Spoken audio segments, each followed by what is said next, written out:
There comes a moment in the interior life when obedience clarifies nothing. It just simply remains. You said yes. You've let go of control. You've done what you believe God asked of you. And still, nothing seems to happen. No confirmation, no visible fruit, no sense that you're moving forward. Only silence. Hi, I'm Greg, and welcome back to the interior life. There have been many moments in my own life when I thought that I had reached a certain plateau, that I had learned the lesson, and that I was ready for the next thing. And instead of movement, there was quiet. And sometimes that quiet lasted for months, even years. It still happens. And for the longest time, I thought that silence meant delay. Or worse, that I had misunderstood something. But I'm learning now that it isn't what's next that God is refining in those seasons. It's how I get to what's next. And that's a very different kind of work. Because this is the moment where obedience stops being exciting, where formation feels invisible, where faith no longer gives feedback. And this is where many people quietly abandon the work, not in rebellion, but out of discouragement. They don't walk away from God. They simply stop tending the interior life. What Fidelity without results asks is not, did I do the right thing?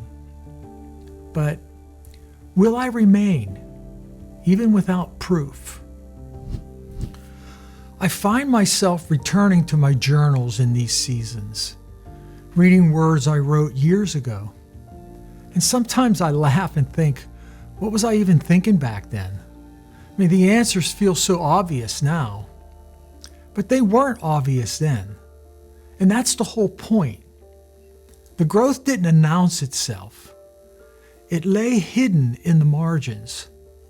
I do the same thing with my Bible. I write notes in the margins, questions that once felt urgent, now rest quietly resolved. See, the margins tell the truth in retrospect.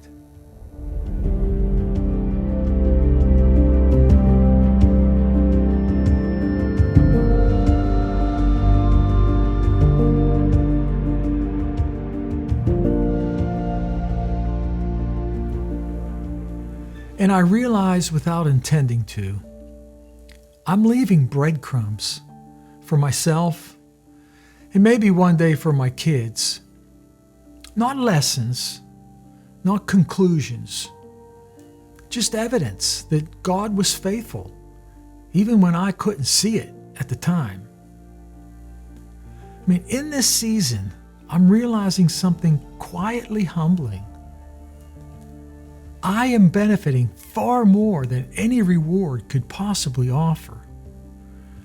Because fidelity without results frees you from bargaining with God. You stop asking for reassurance. You stop counting fruit.